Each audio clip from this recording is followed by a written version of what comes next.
Hello guys. Here we have a Lenovo that was not turning on at all. So first thing first, what I did, I went straight into my microscope. Okay, the reason being is because sometimes, guys, some of the shorted components you can just see them, and why I always recommend the physical inspection before you repair a motherboard. Okay, always do a physical inspection because some other things they just require you to just look over them. Okay, you don't have to use your multimeter, you don't have to use your brains, but sometimes you just have to use your eyes. Just use what you see in front of you.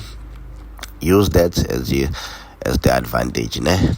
Okay, so those PLs, those are coiled, and then after a coil, you have what? You have the fuse. The fuse there is written L, and it's PF101. That's a fuse. Okay, it's just there for protection, for protecting you over some shorts or over voltage. Okay, so when you continue, I had to check those two coils, but they were not shorted. I'm just guiding you here step by step. But anyway, I've seen where the short was because two ceramic capacitors were broken. But I'm just guiding you how to diagnose a board step by step. Okay, even that fuse, they had to check that fuse. It wasn't broken. Fuse, guys, they broke. And then those PQ, they stand for transistors, né? And there you go. What do you see there?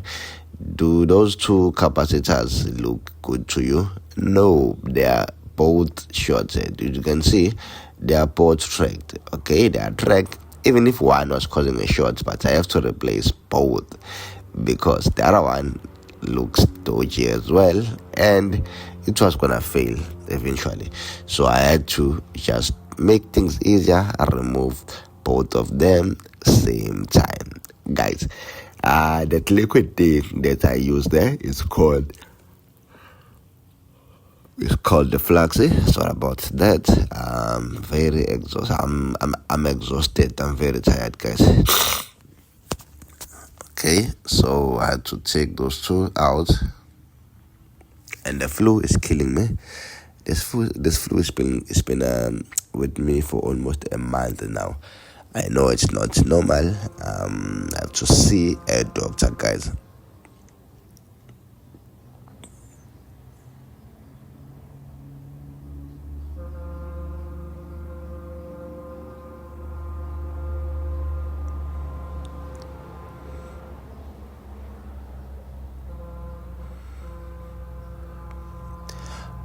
Alright, this was my donor board right there.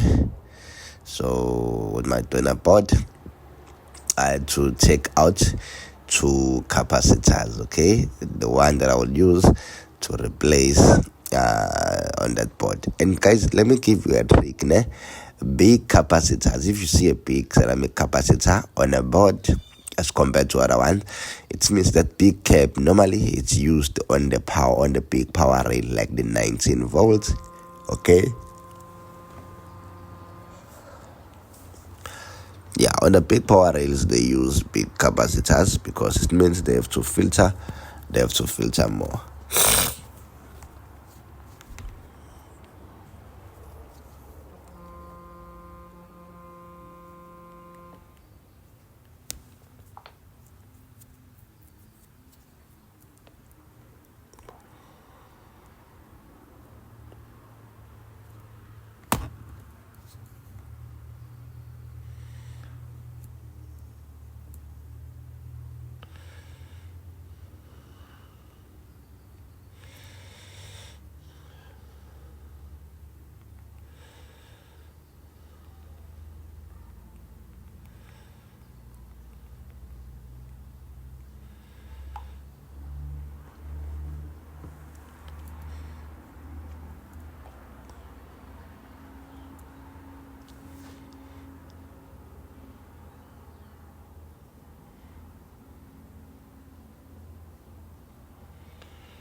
Okay, guys, normally I don't like to leave the board with flags and all those sticky things around.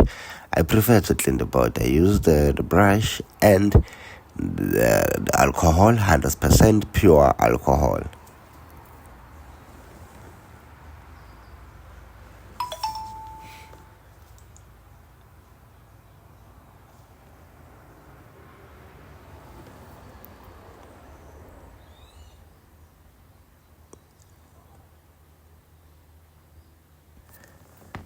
Okay, and I was done there. I was done.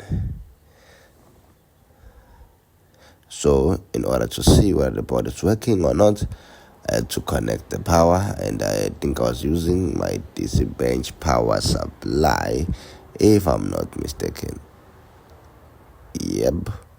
After connecting the power jack, I mean the charger on the power jack, then I had to turn on the motherboard.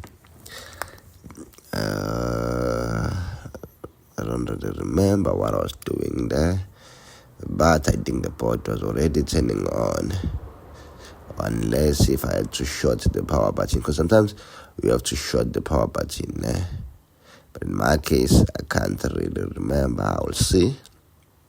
Let's just watch the video.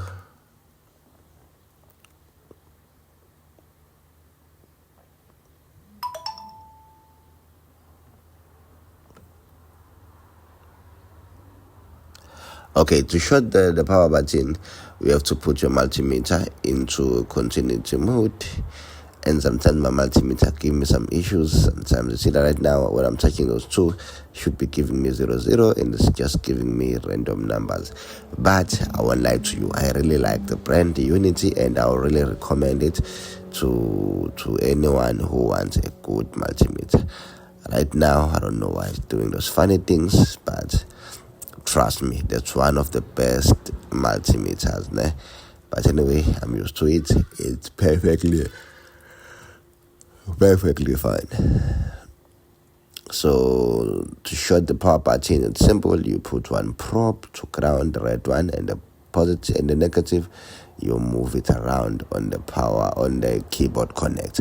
This means this machine had a power button on the keyboard. So one of the keys there on the keyboard was the power button. The machine is turning on. You saw the light. So yeah, I was done.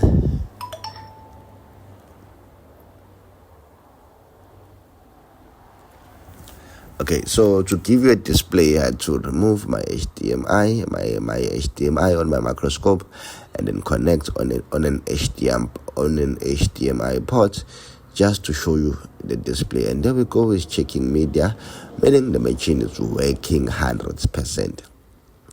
Okay, I guess this here is restarted and then came back again. You see, there we go, it's checking the media again. Then I restarted, so I had to go to BIOS just to make sure that everything was working perfectly fine. Go to BIOS by tapping F2. In most machines you tap F2.